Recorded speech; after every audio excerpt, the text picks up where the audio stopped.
اعوذ باللہ من الشیطان الرجیم بسم اللہ الرحمن الرحیم الحمد للہ رب العالمین ونحمدہ ونصلی علی رسولہ الکریم اللہم صلی علی محمد وآل محمد وعجل فرجہ۔ ناظرین السلام علیکم ورحمۃ اللہ وبرکاتہ۔ آپ دیکھ رہے ہیں پروگرام چراغ ہدایت اور میں ہوں آپ کا میزبان سید محمد عباس زیدی۔ امام سجاد کی ولادت باسعادت کے موقع پر آپ کی خدمت میں مبارکباد پیش کرتا ہوں۔ ایک حدیث پیش کروں۔ مولا امام سجاد علیہ السلام ارشاد فرماتے ہیں کہ 3 گناہ ہیں جو نزول عذاب کا باعث بنتے ہیں: شعور آگاہی کے ساتھ کسی پر ستم کرنا، دوسروں کے حقوق پامال کرنا اور دوسروں کا مذاق اڑانا۔ سیرت امام سجاد پر گفتگو کرنے کے لیے اس وقت ہمارے ساتھ موجود ہیں ہمارے مہمان عالم دین حجت الاسلام والمسلمین عالی جناب مولانا سید صفی حیدر زیدی صاحب قبلہ، سیکریٹری ادارہ تنظیم المکاتب لکھنؤ۔ السلام علیکم ورحمۃ اللہ وبرکاتہ۔ علیکم السلام ورحمۃ اللہ وبرکاتہ۔ سب سے پہلے اس مبارک موقع پر میں آپ کی خدمت میں مبارکباد پیش کرتا ہوں، اللہ مبارک قرار دے۔ اور چاہوں گا کہ آپ مولا سجاد کی ولادت باسعادت کے موقع پر ان کا ایک مختصر تعارف پیش کریں۔ بسم اللہ۔ بسم اللہ الرحمن الرحیم۔ سب سے پہلے میں بھی تمام ناظرین، تمام انصاف پسند انسانوں اور وہ تمام انسان جو ظلم کے خلاف آواز اٹھانے کے قائل ہیں، ان کی خدمت میں سید سجاد کی ولادت کی مبارکباد پیش کرتا ہوں۔ آپ کا اسم گرامی علی ہے، والد گرامی سید الشہداء حضرت امام حسین علیہ السلام ہیں۔ والد گرامی جو روایات تھوڑا سے فرق ہے، لیکن زیادہ تر قبول یہی کیا جاتا ہے کہ ایران کے بادشاہ کی نسل سے شہزادی ہیں، جناب شہر بانو۔ ان کا نام کچھ اور تھا، جب وہ اسیر ہو کے لائی گئی ہیں اس وقت مولا علی نے ان کو لے لیا تھا اور ان کا نام بدلا تھا، اور ان سے سید سجاد پیدا ہوئے۔ جو وقت ولادت تھی مولا کے، ان کا انتقال ہو گیا تھا جی۔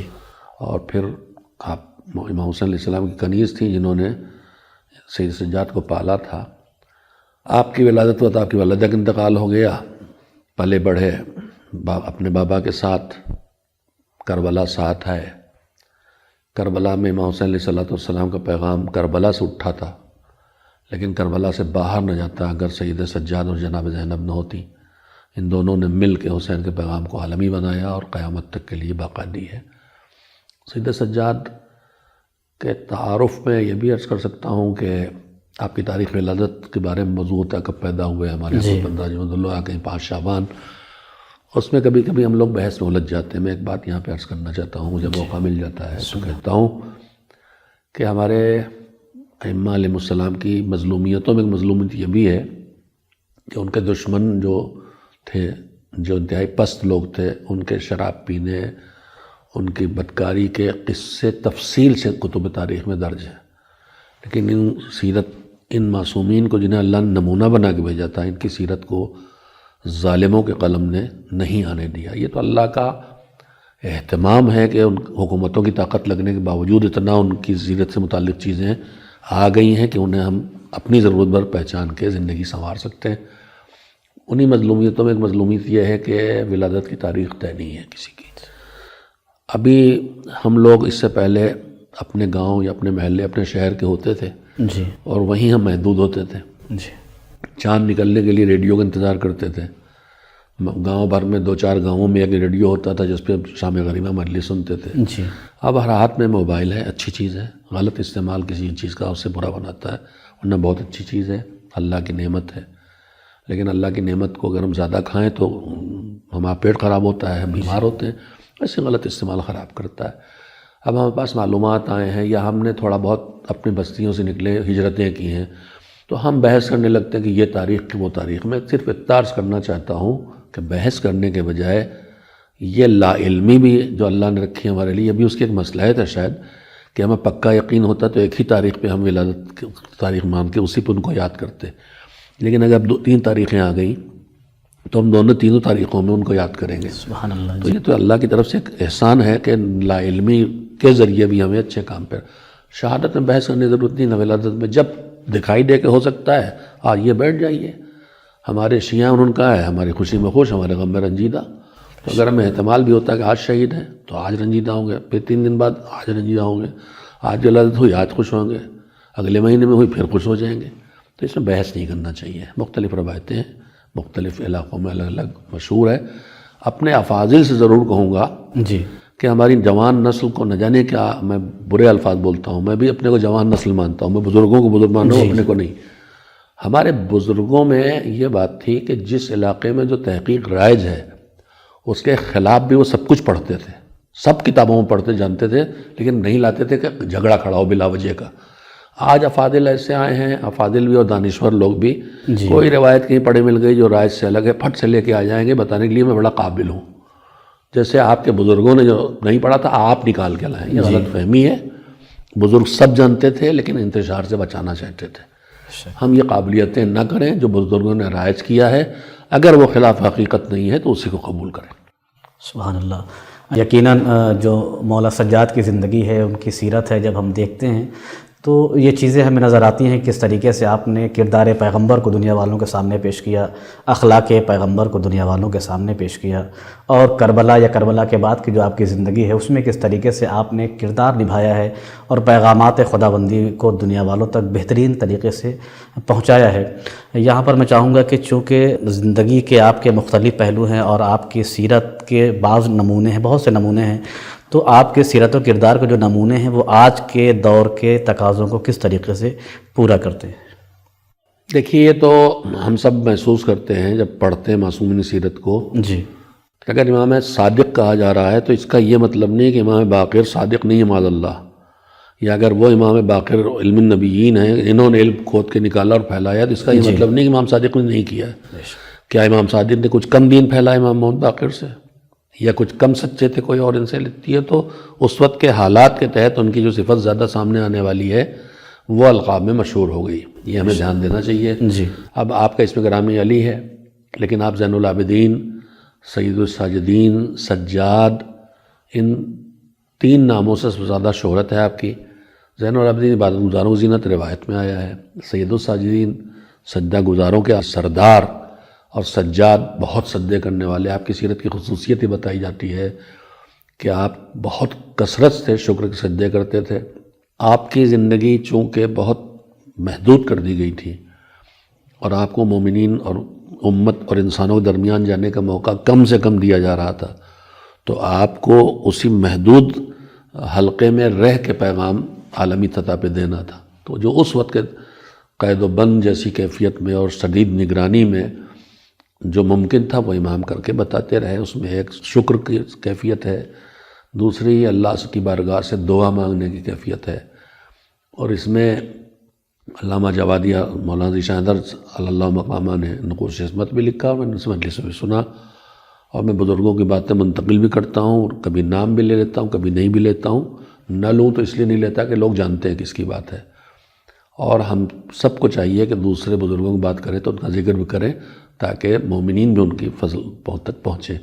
جیسے ہمارے بہت اچھے بچے بہت اچھے قصیدے پڑھتے ہیں دوسروں کے، جی، لیکن وہ نہیں بتاتے کہ اس کا کلام ہے، جی، اور وہ شاعر کے طور پہ بلائے جاتے ہیں. یہ نہیں کرنا چاہیے. جس کا کلام پڑھ رہے اس کا نام لینا چاہیے. خیر، تو انہوں نے لکھا ہے کہ انہیں تو پیغام پہنچانا ہے، دین پہنچانا ہے، دین سکھانا ہے. تو جب سننے والے مل جائیں گے تو ممبر پہ بیٹھ کے خطبہ دیں گے تو نہج البلاغہ بنے گی. اور جب سننے والے نہیں ملیں گے، کوئی سنتا ہی نہیں، ان کی بات روک دیا گیا سب کو، تو مصلح بچھا کے اللہ سے باتیں کر کر کے دین پہنچائیں گے تو صحیفہ کاملہ بنے گی. سبحان اللہ. وہاں بھی دین ہے، یہاں بھی دین ہے. اور دین کے جتنے پہلو ہیں، میں ایک بات کہتا ہوں، ہو سکتا ہے اہل علم اختلاف کریں تو مجھ سے رابطہ کریں، کہ دیکھیں ہم جو کچھ کسی سے بات کرتے ہیں تو معصومین نے معیار بنایا کلم الناس علی قدر عقولہم، جتنی گنجائش ان میں ہے اتنی بات ان سے کرو. تو گفتگو کرنے والے کے پاس کئی وجہیں ہوتی ہیں بہت سی باتیں نہ کہہ پانے کی. ایک تو مجھے آتا ہی نہیں، میں بتاؤں کیسے، میری جہالت. ایک یہ ہے کہ مجھے تو آتا ہے لیکن سامنے والے میں اس کی صلاحیت نہیں ہے. ابھی وہ KG میں پڑھ رہا ہے تو میں اسے MSc کی سائنس نہیں پڑھا سکتا ہوں، تو میں اتنا ہی اس کو بتاؤں جتنا اس میں صلاحیت. وہ اطفال کی دینیات پڑھ رہا ہے تو میں اصول دین اور فروع دین 10 ہیں اور 5 ہیں سب بتاؤں گا. اب آپ فاضل بحث کریں گے 10 کیسے جوڑ دیا آپ نے، تو اور فروع بھی ہیں اور اصول بھی کم ہیں اور زیادہ، وہ بچوں کے لیے. تو بچوں سے جس کی جتنی عقل ہے اس تک اس بات کی جاتی ہے. لہذا کبھی بتانے والے کی جہالت سبب بنتی ہے نہ بتا پانے کی، اور کبھی سامنے والے کی حدیں سبب بنتی ہیں کہ اس سے وہ نہیں کہا جا سکتا جو کہنا ہے۔ میں یہ کرنا چاہتا ہوں کہ دعا میں یہ دونوں رکاوٹیں دور ہو جاتی ہیں۔ دعا میں ادھر معصوم بیٹھے ہیں، معصوم کی دعا، ہر دعا نہیں، معصوم کی دعا، ادھر معصوم ہے جن کے پاس اللہ کا دیا علم ہی علم ہے، جی، جہالت ان کے پاس نہیں ہے۔ دوسری طرف مالک ہے جو خود ہی علم ہے، وہاں کوئی حد نہیں، تو نہ بولنے والے کے پاس جہالت کی رکاوٹ کھڑی ہے نہ سننے والے کے پاس۔ لہذا دعا میں جو معارف ڈھونڈے مل جاتے ہیں، جو دین، جو اخلاق، جو کچھ دین کا مل جاتا ہے، وہ دوسری جگہ اتنا نہیں مل پاتا۔ دوسری جگہوں پہ معصومین نے جس سے بات کی اس کے حساب سے بات کی، یہاں بات جو ہے وہ پھر اللہ سے ہے۔ تو بہت کچھ سیکھنے کو دعاؤں سے ملتا ہے، اور میں یہ اپنے جوانوں سے کہوں گا کہ دعا پڑھیں، دعا کے ترجمے پڑھیں اور ان سے سیکھیں۔ سید سجاد کا تو پوری زندگی دعا میں گزری ہے، مجموعی صحیفہ کاملہ ہے، لیکن خاص کر کے دعائے مکرم الاخلاق جیسی دعائیں ہم کو نہیں چھوڑنا چاہیے۔ دعائے ابو حمزہ سمالی جو انہوں نے سحر میں سکھائی ہے وہ ہمیشہ پڑھنا چاہیے، سال میں پڑھیں جب موقع ملے۔ ایک ہی انسان پر مختلف کیفیتیں طاری ہوتی ہیں، کبھی آدمی اپنے گناہ کا احساس کرتا ہے، کبھی آدمی اللہ کی نعمتوں کا احساس کرتا ہے، کبھی آدمی اپنے چاہتا سدھرے، نفس نہیں سدھرنے دیتا تو نفس سے پریشان ہے۔ تو جو 15 مناجات ہیں معصوم کی، سید سجاد کی مفاتیح میں لکھی ہوئی ہیں، الگ الگ کیفیتوں پہ ہیں۔ مناجات التوابین، مناجات الشاکرین، مناجات الشاکین، یعنی شکوہ اپنا نفس، جی، کہ میں خود اب تجھ سے شکایت کر رہا ہوں، میرا نفس قابو نہیں آ رہا، میں کیا کروں، میں نہیں چاہتا میں غیبت کروں، پھر چل پڑتی میری زبان، تو مدد میری کر۔ تو یہ چیزیں ہیں جو معصوم، سب معصوم دنیا میں ہیں، لیکن صحیفہ کاملہ انتہائی مستند کتابوں میں ہے۔ سید سجاد کی پوری کتاب دعاؤں کو زید شہید نے بھی لکھا ہے، اور مجھے یاد نہیں رہ گیا، آپ کے دو نسخے آپ سے سیدھے منتقل ہوئے ہیں، اور وہ پھر منتقل ہو کے ہم تک پہنچے ہیں۔ سبحان اللہ۔ ناظرین، تو صحیفہ سجادیہ کے بارے میں بھی آپ نے ایک سنا، اس میں انشاءاللہ بھی اس پر ہم اور بھی گفتگو کریں گے۔ یقیناً دعاؤں کا مجموعہ ہے جس میں خدا سے قریب ہونے کے لیے معصومین نے ہمیں تعلیم فرمائی ہے۔ مولا سجاد کے وہ کلمات، وہ دعائیہ کلمات، یا جس طریقے سے انہوں نے بیان فرمایا ہے کہ ہم کس طریقے سے ان دعاؤں کے ذریعے سے سلیقہ دعا سیکھ سکتے ہیں، اپنے خدا کے قریب ہو سکتے ہیں۔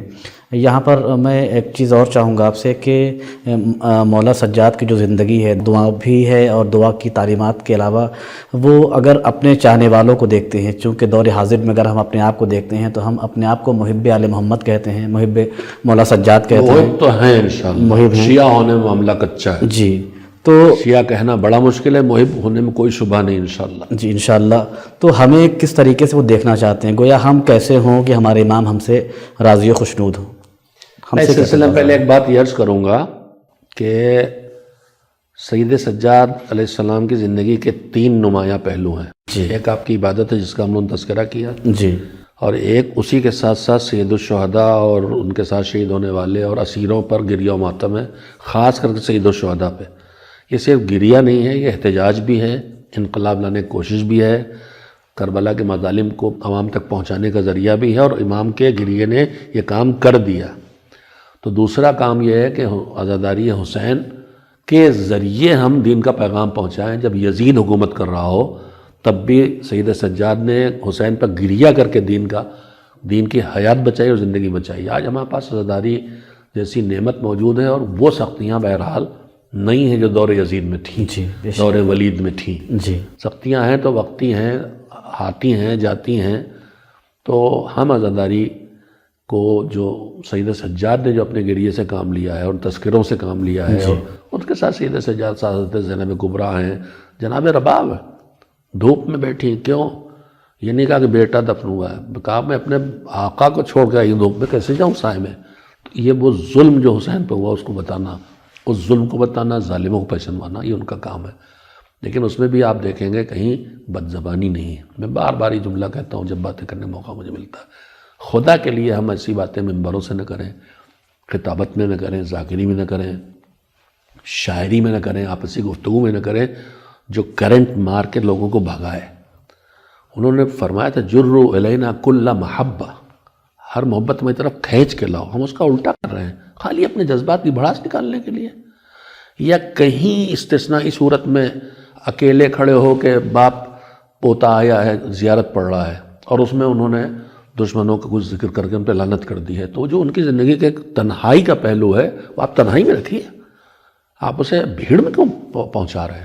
انہوں نے تنہائی میں کیا ہے، زیارت عاشوراء جی زیارت ہے تو یہ تھوڑی کہ وہاں کوفے کے بھیڑ میں کھڑے ہو پڑا ہے، جی تنہائی میں پڑھیے، آپ بھی کیجیے، کریے، سارے چاہنے والے کرتے ہیں، جو دعوے دار نہیں وہ زیادہ کرتے ہیں، جو دعوے دار ہیں انہوں نے زیارت عاشوراء نہ پڑھی ہوگی، جی لیکن جو دعوے دار نہیں تھے ان کی زندگی میں نے پوری دیکھی، کوئی دن زیارت عاشوراء ان سے چھوٹتی نہیں تھی۔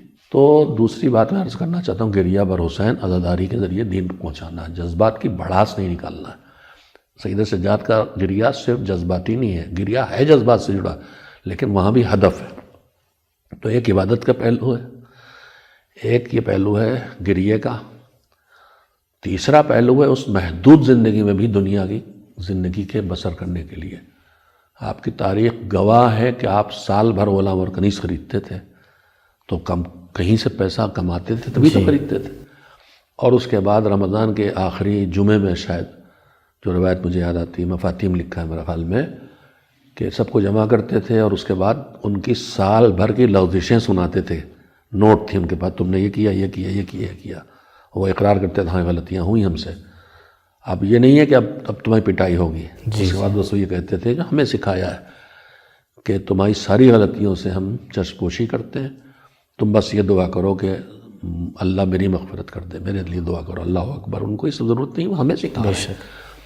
اور جب وہ یہ کرا لیتے تھے تو سب کو سال دو سال جتنے دن رکھا ہے پالا پڑھایا سکھایا ہے، پھر آزاد کر دیتے تھے، اور آزاد کر کے انہیں سامان حیات فراہم کرتے تھے، محتاج ہو کے نہیں چھوڑتے تھے۔ تو یہ ان کی سیرت کے ٹکڑے ہیں کہ دنیا بھی محدود ترین حالات میں بھی دنیا سے رشتہ باقی رکھا جائے اور دنیا میں جو اصلاح ممکن ہے وہ کی جائے۔ سبحان اللہ، یعنی معصوم مولا یہ بتانا چاہتے ہیں کہ حالات کیسے ہی کیوں نہ ہوں لیکن انسان صبر کا دامن تھامے اور ان کے بتائے ہوئے راستوں کو اپنائے اور اپنی جد و جہد کو جاری رکھے، ہر حال میں مایوسی شکار نہ ہو، مایوس نہ ہو۔ جملہ اور کہنا چاہتا ہوں، میں حدیثوں میں پڑھتا ہوں کہ سید سجاد اور امام حسن علیہ السلام دو کی زندگی ایسی ہے جہاں آدمی کو مایوس ہو کے گوشہ نشین ہو جانا چاہیے۔ سید سجاد کی زندگی بہت مظلومیت کی زندگی ہے، گھر لٹا، کنبہ برباد ہوا، ساری مصیبتیں سامنے آئیں، اس کے بعد آدمی مایوس ہو کے گھروں کے کونوں میں بیٹھ جاتا ہے۔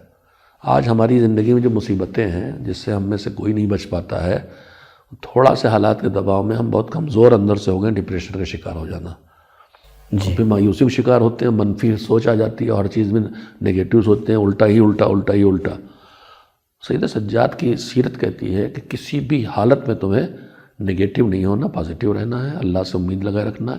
آج ہمارے درمیان ہمارے بزرگ بھی اور بعض جوان بھی تھوڑی سی تبلیغ کرنا شروع کر رہے ہیں، صاحب قوم سدھرنے والی نہیں، کیسے نہیں سدھرنے والی بھائی، کتنا سدھری، کیوں نہیں سدھرے گی؟ تو مایوسیوں شکار ہمیں کسی جگہ بھی نہیں ہونا چاہیے۔ خالی مایوسیاں نہیں، آپ انتظام کریں، دم لگائیں، اور امام خمینی رحمۃ اللہ علیہ نے کہا تھا کہ اللہ کی طرف سے ذمہ داری تمہاری یہ ہے کہ تم جو فریضہ وعدہ کرو، نتیجے کہ تم ذمہ دار نہیں ہو، نتیجہ وہ جانے، تمہیں جو کرنا چاہیے وہ تمہیں ڈیوٹی ہو کرو۔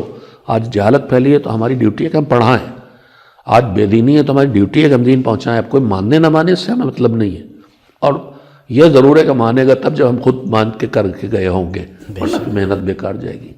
سبحان اللہ۔ یہاں پر اسی سوال کو اور آگے بڑھانا چاہوں گا کہ اگر آج کے دور کو ہم دیکھتے ہیں تو ہمیں یہ چیزیں نظر آتی ہیں کہ لوگ تھوڑی تھوڑی سی پریشانیوں میں مایوس ہو جاتے ہیں، پریشان ہو جاتے ہیں، اور عبادت خدا سے بھی دور ہونے لگتے ہیں اپنے آپ کو، کہ جب ہمارا ملحد ہو جاتے ہیں بے شک۔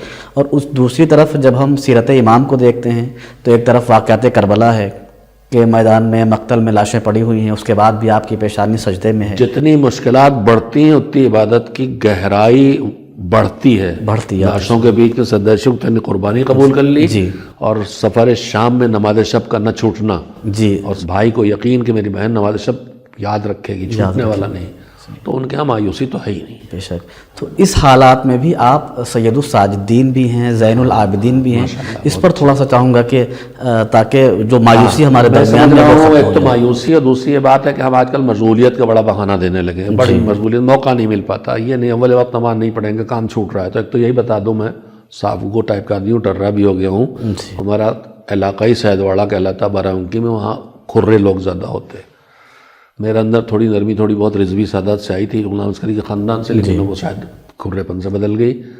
میرے عزیزوں، میں کہنا یہ چاہتا ہوں کہ آپ کسی جگہ بہانے بازی نہ کیجیے. اللہ نے جو مذہب ڈیزائن کیا ہے وہ خالی فارغ البال کے لیے نہیں کیا ہے، مصروف ترین کے لیے کیا ہے. آپ دین کو سمجھیے تو آپ وقت نہ ملنے کا بہانہ چھوڑ دیں گے. اور جو نماز کو اہمیت نہیں دیتے، میں ان کی تو بات ہی نہیں کرتا. ما بین الکفر والایمان الا الصلاۃ، فاصلے کا نام ہے. محبت اہل بیت اصول دین میں ہے، امامت، اور نماز فروع دین میں ہے، وہ اصول نہیں ہے. اور عزاداری بھی فروع دین میں ہے. عزاداری نتیجہ ہے حب اہل بیت کا، ولایت کا، امامت کا. وہ بھی اعمال ہیں، عقیدہ نہیں ہے. یہ بھی ایک بیوقوفی کی بات سمجھائی جاتی ہے کہ عزاداری سے عقیدے کا معاملہ. عقیدہ کہاں سے معاملہ ہے؟ عقیدہ تو ولایت ہے، ان کی محبت ہے، امامت ہے. اس سے جو عمل پیدا ہو رہا ہو، میرا گریہ ہے، میری خوشی ہے. تو عزاداری جو ہے وہ عمل ہے، ہاتھ پیروں سے ہوتا ہے، زبان سے، آنکھوں سے. عقیدہ وہ جائے دل کے اندر بیٹھا ہو کہ آپ کے عزاداری دل میں بیٹھی ہوئی خالی، اسے عزادار کہتے ہیں. جو دل میں گنجی سے بیٹھا ہو، یا اسے کہتے ہیں جو سینے پہ ہاتھ مارے، تو وہ بھی عمل ہے. تو بہرحال بات میں بات نکلتی، میں نے عرض کر دی. ہم کو یہ چاہیے کہ ہم کسی بھی صورت میں مایوسی کا شکار نہ ہوں اور بہانے بازی نہ کریں کہ موقع نہیں ملا. مولوی صاحب، اللہ نے مذہب اس طرح ڈیزائن کیا ہے کہ آپ کی بدترین زندگی میں بھی آپ مذہب پہ عمل کر سکتے ہیں. بانی تنظیم مولانا غلام عسکری اللہ مقامہ کہتے تھے کہ کیوں مذہب کو ساتھ بتاتے ہو؟ کہاں مذہب جب مذہب اپنے چھوڑنے کو مذہب بنا دے تو اب وہ مذہب کہاں دشوار رہا؟ ہم ریلوے اسٹیشن میں نماز پڑھنا چاہتے ہیں، فسادی چاروں طرف ٹہل ہیں، نماز پڑھتے دیکھیں گے، ابھی مار ڈالیں گے. اب مجھے پڑھنا حرام ہے مجھ پر، تو نماز چھوڑنا میرے پر واجب ہو گیا. ابھی مذہب کہاں دشوار ہوا؟ تو نہ مشغولیت کا بہانہ کرنا چاہیے، نہ اور لوگوں کا لوگ کیا کہیں گے، لوگ کیا کہیں گے فکر ہے، اور اللہ کیا کہہ رہا ہے اس سے فکر نہیں. اور اللہ کہتا ہے کہ لوگ کیا کہیں گے فکر میں تم دین چھوڑو گے تو لوگ بھی تمہیں برا بھلا کہیں گے، ہم بھی ناراض ہوں گے. اور لوگوں کو فکر چھوڑ کے ہماری فکر کرو گے تو ہم راضی ہوں گے تو لوگوں بھی راضی کر دیں گے. سبحان یہ اللہ. بہانے بازیاں ختم ہونا چاہیے، بہت کر چکے ہم. تو مولا سجاد نے مصائب و آلام کے درمیان میں بھی عبادت کر کے اس بات کو بتایا کہ یاد رہے دنیا والوں کہ حالات کیسے ہی کیوں نہ ہو جائیں، لیکن خدا بند متعال سے کبھی بھی دوری مت بنانا، دوری اختیار نہ کرنا. اس لیے کہ خدا بند عالم کی ہی وہ ذات ہے جو بگڑے ہوئے حالات کو بھی بہتر کرنے پر قادر و مختار ہے. یہاں پر چونکہ ان حالات میں بھی جب ہم دیکھتے ہیں کہ واقعات کربلا بھی ہے، ظلم و ستم ہے، اور کربلا کے بعد قید خانے کی زندگی ہے، اس کے بعد بھی دعاؤں کی جو ایک نایاب کتاب ہمارے درمیان میں ہے صحیفہ سجادیہ، چاہوں گا کہ اس کا بھی ایک مختصر سا تعارف آپ پیش کر دیں.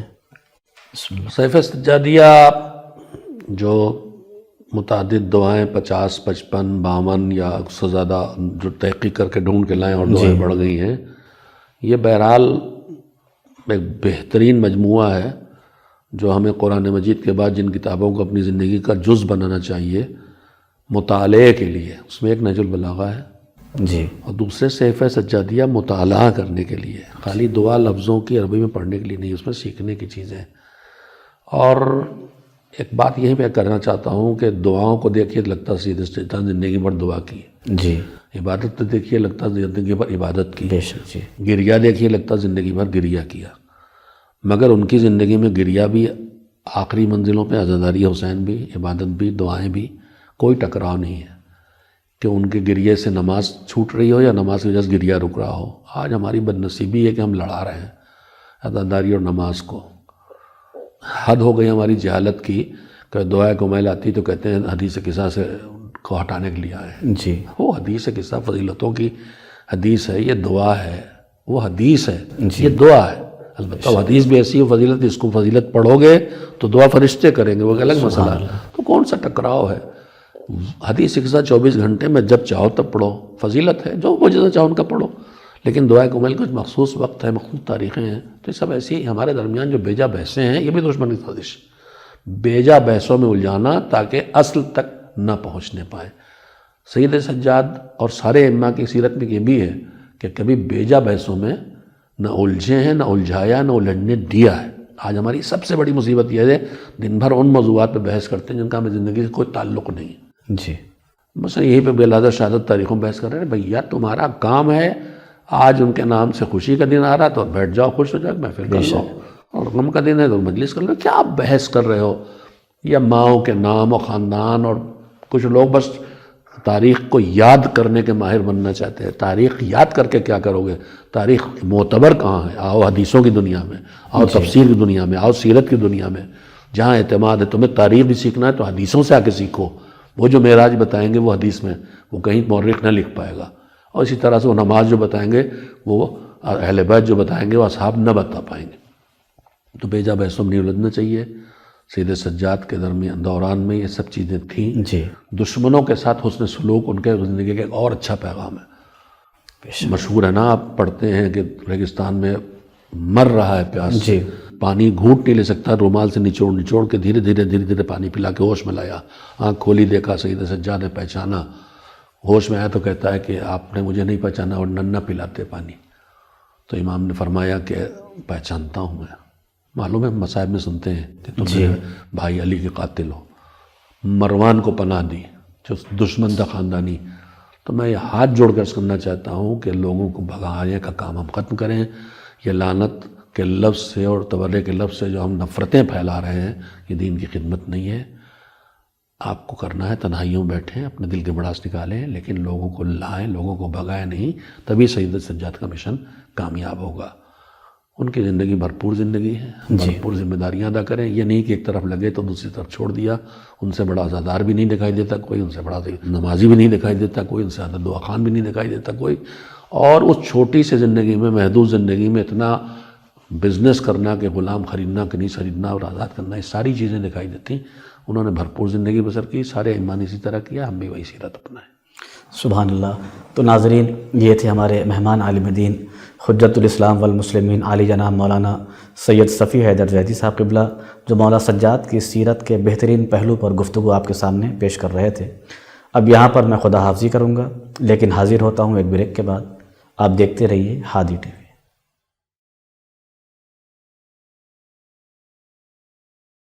اللہم صلی علی محمد و آل محمد وعجل فرجہم. ناظرین، ایک بار پھر سے میں آپ کی خدمت میں امام سجاد علیہ السلام کی ولادت باسعادت کی تبریک و تہنیت عرض کرتا ہوں.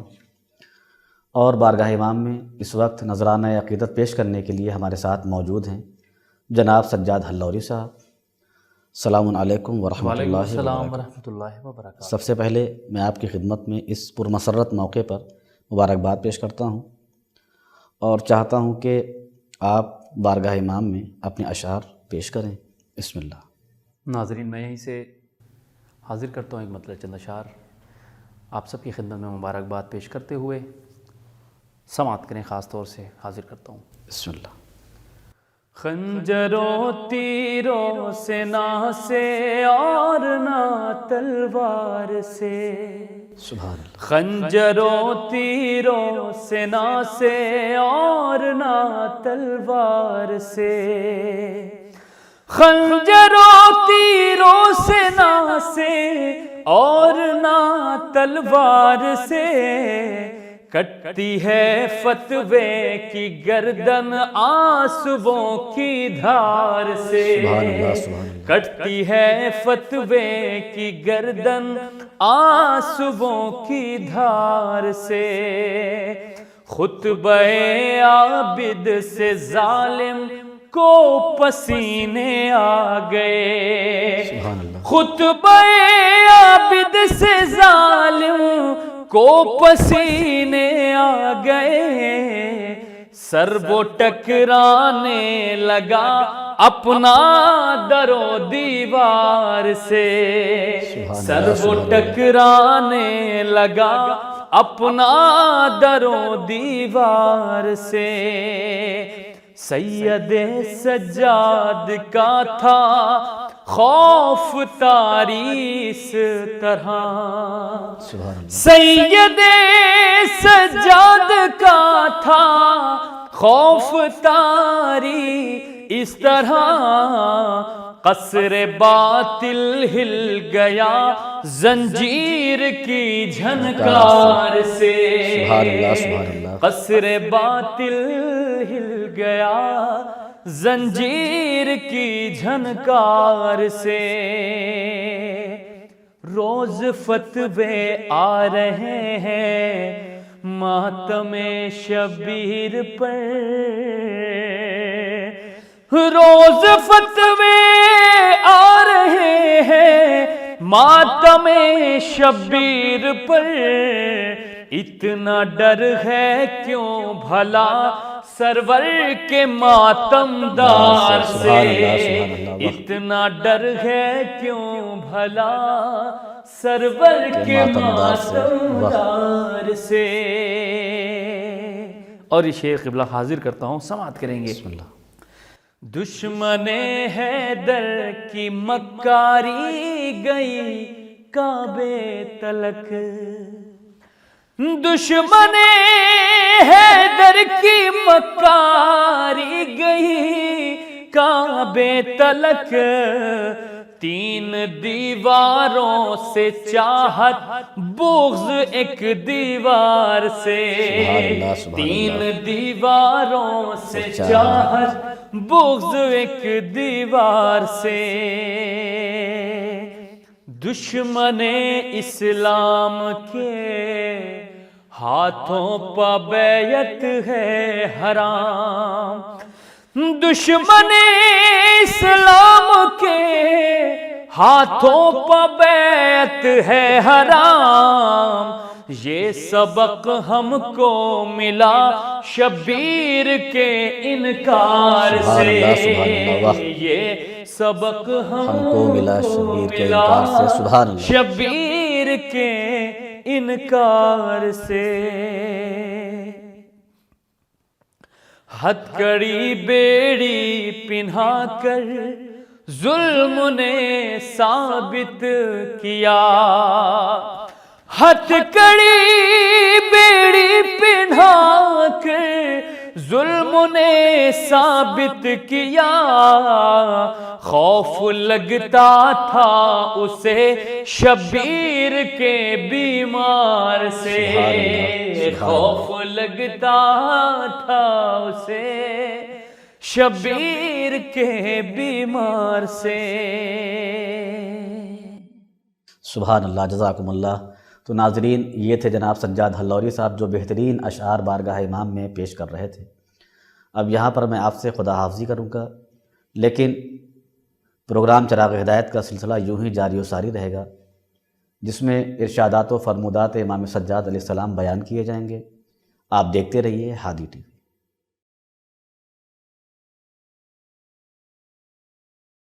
اعوذ باللہ السمیع العلیم من الشیطان الرجیم، بسم اللہ الرحمن الرحیم، وصلی اللہ علی سیدنا محمد وآلہ الطیبین الطاہرین۔ ناظرین السلام علیکم۔ ولادت باسعادت امام زین العابدین حضرت سید سجاد علیہ السلام مبارک ہو۔ کمزوروں اور پسماندہ لوگوں کی حمایت کرنے والا یہ امام کہ جو عبادتوں کی زینت اور سجدہ کرنے والوں کے سردار کے نام سے دنیائے اسلام میں جانا جاتا ہے، آپ نے اپنی امتحان سے بھری ہوئی زندگی میں بہت سے نمایاں کام انجام دیے۔ اسی میں سے ایک کام یہ ہے کہ ایک ایسے دور میں آپ نے اسلام کی تبلیغ کی ہے کہ جب بولنا بھی ممکن نہیں تھا۔ میں آپ کے کچھ اقوال آپ کے سامنے لے کر کے آیا ہوں تاکہ اس سے ہم فائدہ اٹھا سکیں۔ آپ نے فرمایا لو یعلم الناس ما فی طلب العلم لطلبوه ولو بسفک المحج وخوض اللجج۔ اگر لوگوں کو معلوم ہو جائے کہ تلاش علم میں کتنے فائدے ہیں تو لوگ اپنا خون بہا کر دریا کی موجوں میں گھس کر اسے تلاش کریں گے۔ حقیقت ہے علم کی روشنی سے پوری دنیا جگمگا رہی ہے۔ ہر ترقی کا راز علم، تحقیق۔ علم کی خود اپنی ایک لذت ہے جو آپ کو مادی چیزوں میں نہیں مل سکتی، آپ کو کھانے پینے کی چیزوں میں نہیں مل سکتی ہے۔ جناب شیخ مفید علیہ الرحمہ کے بارے میں مشہور ہے کہ رات میں وہ 12-1 بجے 2 بجے جب ریسرچ کرتے تھے، تحقیق کرتے تھے، اور انہیں کوئی علمی نکتہ ملتا تھا تو اس قدر خوش ہوتے تھے کہ خوشی کے عالم میں چھت کے اوپر آ کر کے اور چیختے تھے اسی رات میں، اور کہتے تھے این الملوک و ابناء الملوک من هذه اللذہ، کہاں ہیں شہزادگان، کہاں ہیں دنیا کے بادشاہ، آئیں ذرا اپنے گھروں سے نکل کر کے دیکھیں جو لذت مجھے مطالعے سے حاصل ہو رہی، ریسرچ کر کے حاصل ہو رہی ہے، دین سمجھ کر کے حاصل ہو رہی ہے، کیا وہ لذت انہیں بھی حاصل ہو رہی ہے؟ علم کمال ہے، انسان کو باکمال بناتا ہے۔ لہذا امام نے کہا اور راستہ دکھایا کہ ہماری قوم علم کی طرف آئے، اور ظاہر ہے کہ اسلام میں علم کی تقسیم نہیں ہے، ہر وہ علم کہ جو بشریت کے لیے مفید ہو اور الگ سے اللہ کی طرف سے اس کے حرمت کا حکم نہ ہو، ممانعت نہ ہو، وہ علم اسلامی علم ہے، دینی علم ہے۔ اور افضل علم معرفت پروردگار ہے، دین کو سمجھنا اور سمجھ کر کے دین پر عمل کرنا۔ عموماً لوگ دعائیں کرتے ہیں لیکن انہیں پتہ نہیں ہوتا کہ ہماری دعا رد کیوں ہوتی، جبکہ قرآن کہتا ہے کہ اللہ نے وعدہ کیا ہے دعا کو مستجاب کرے گا۔ امام سجاد فرماتے ہیں کہ کچھ اسباب ہیں جس کی وجہ سے دعا رد کر دی جاتی ہے، کچھ گناہ ہیں، والذنوب التي ترد الدعاء سوء النیہ وخبث السریرہ والنفاق مع الاخوان وترک التصدیق بالاجابہ وتاخیر الصلاة المفروضات حتی تذهب اوقاتها وترک التقرب الى اللہ عز وجل بالبر والصدقہ واستعمال البذاء والفحش فی القول۔ کچھ گناہ ہیں کہ جن کے سبب سے دعا رد کر دی جاتی، قبول نہیں ہوتی۔ نمبر 1 بدنیتی، نمبر 2 بدطینتی، نمبر 3 نفاق، اپنے بھائیوں کے ساتھ دوہرا برتاؤ کرنا، دوہری زندگی گزارنا۔ ہمارے اندر نفاق پایا جاتا ہے، کسی سے کسی طرح ملتے ہیں، کسی سے کچھ کہتے ہیں، وعدہ کرتے ہیں، وعدہ خلافی کرتے ہیں۔ نماز کو اول وقت پڑھ سکتے ہیں، خواہ ٹال رہے، کوئی عذر نہیں ہے مگر ٹال رہے، اتنا ٹالتے ہیں کہ نماز ہی چلی جاتی۔ اسی طرح راہ خدا میں نیکی اور صدقہ انجام نہیں دیتے، ہاتھ کھلے ہوئے ہیں، پیسہ بھی اللہ نے دیا ہے، دولت بھی ہے، ثروت بھی ہے، مگر لوگوں کے کہنے میں، لوگوں کے بہکاوے میں، شیطان کے کہنے میں آ جاتے ہیں اور انجام نہیں دیتے۔ مسلسل تھوڑی تھوڑی اس پہ یا کبھی زبان کے اوپر گالیاں ہیں، فحش ہے۔ اگر ظاہر سی بات ہے کہ یہ سب باتیں ہیں تو ہماری دعا قبول نہیں ہوگی، باوجود ہے کہ اللہ نے اطمینان دلایا، اعتماد، ظاہر بات ہے ہمارے اندر کمی ہے، ہم ان سب چیزوں کے اوپر کنٹرول کر سکتے ہیں۔ ایک حدیث اور ہے، آپ نے اس میں عجیب و غریب بات بتائی ہے، اور وہ بات یہ ہے کہ اللہ نے انسان کو نعمتیں دی ہیں، اللہ نے سختیوں میں پہلے دن مبتلا نہیں کیا ہے، پہلے دن سے انسان کے لیے اللہ نے نعمتیں رکھی، مگر کچھ گناہ ایسے ہیں کہ اس کے انجام دینے کے بعد وہ نعمتیں عذاب میں بدل جاتی ہیں۔ وہ کون کون ہیں؟ فرماتے ہیں الذنوب التي تغیر النعم البغی علی الناس والزوال عن العادة فی الخیر واصطناع المعروف وکفران النعم وترک الشکر۔ خاص طور سے وہ طبقہ کہ جس کے ہاتھ میں طاقت اور قوت ہے، وہ طبقہ کہ جس کے ہاتھ میں اقتدار ہے، چاہے چھوٹا چاہے بڑا چاہے جیسے، اس کے لیے یہ حدیث واقعا قابل غور ہے۔ فرماتے ہیں کچھ گناہ ہیں کہ جو آئی ہوئی نعمتوں کو بدل کر رکھ دیتے ہیں، عذاب میں تبدیل ہو جاتی ہے نعمت۔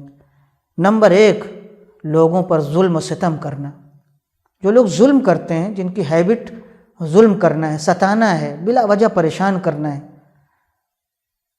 اگر وہ آج نعمت ہے اس کے پاس تو کل وہ نعمت زائل ہونے والی، کسی اور کے پاس وہ نعمت چلی جائے گی۔ اچھی عادت کے بعد اسے چھوڑ دینا.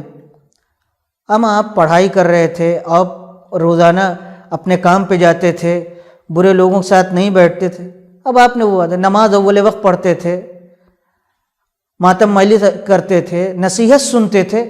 اچھی عادت کے بعد بری عادت کی طرف جانا ہے. نیک کاموں کو ترک کر دینا. ماشاءاللہ نیک کام کی آپ عادت تھی آپ کی، لیکن کہے میں آ گئے، اتنا غلط لوگوں کی باتوں کو سنا کہ آپ نے نیک کام ترک کر دیا. نعمتوں کا انکار کر دینا. اما جوانی ہے، صحت ہے، سلامتی ہے، پیسہ ہے، علم ہے، سمجھ ہے، اچھے ماں باپ ہیں، اچھی اولاد ہے، اچھی بیوی ہے، مگر اس سب کو اسے نکار دیا، کچھ کوئی حیثیت ہی نہیں ہے. یہ نعمتیں ملنے کے بعد ہم نعمتوں کو زائل کر رہے ہیں، شکر نہیں کر رہے. تو اگر ایسا کرتے ہیں تو پھر آئی ہوئی نعمتیں ہم سے دور ہو کر کے عذاب اور سختی میں بدل جاتی ہیں. ایک اور حدیث، لا یمتنع من ترک القبیح وان کنت قد عرفت به، چاہے جس قدر بھی تم برائی سے آشنا ہو جاؤ، عادت تمہاری ہو جائے، فوراً اسے ترک کر دو. دیکھیں امام گویا مشورہ بھی دے رہے ہیں اور حکم بھی، کیونکہ امام کی بات ہمارے لیے حکم کے طور پر ہے، چاہے وہ مشورہ چاہے وہ نصیحت ہو.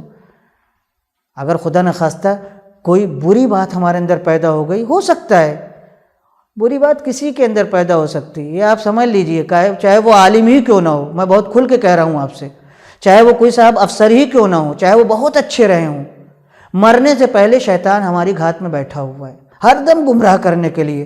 وہ مدرسے میں بھی شیطان آتا ہے بھائی صاحب، ٹاکیز پہ بھی آتا ہے، ٹی وی میں بھی آتا ہے، ہمارے موبائل پہ بھی آتا ہے، اور ہمارے سماج میں بھی آتا ہے. ہر مجلس اور محفل میں شیطان گھات لگا کے بیٹھا ہوا ہے. تبھی تو امام کہہ رہے ہیں اگر برائی کی عادت ہو گئی ہے تو فوراً اسے ترک کر دو، اسی میں تمہاری بھلائی ہے. بس میں ایک حدیث آپ کے سامنے اور نقل کر کے بات تمام کر دینا چاہتا ہوں. فرماتے من کرمت علیہ نفسہ حانت علیہ الدنیا، جس کو اپنی عزت کا لحاظ رہے گا دنیا اس کی نگاہوں میں ذلیل ہو جائے گی، حقیر. ہمارے پاس عزت ہے، ہمارے پاس کرامت ہے، ہم اہل بیت کے ماننے والے ہیں، ہم آل رسول کے چاہنے والے ہیں، ہم پہچانتے ہیں اپنے کو. ظاہر بات ہے گھٹیا کاموں کے اوپر، غلط کاموں کے اوپر، پست کاموں کے اوپر ہم کیوں راضی ہوں؟ کیوں ہم ایسے لوگوں کے ساتھ جائیں جہاں ہماری عزت نیلام ہو؟ یہ ہمارے جوانوں کے لیے بھی ہے، ہماری جوان لڑکیوں کے لیے بھی ہے، ہمارے سماج کے لیے بھی ہے. السلام علیکم ورحمۃ اللہ وبرکاتہ.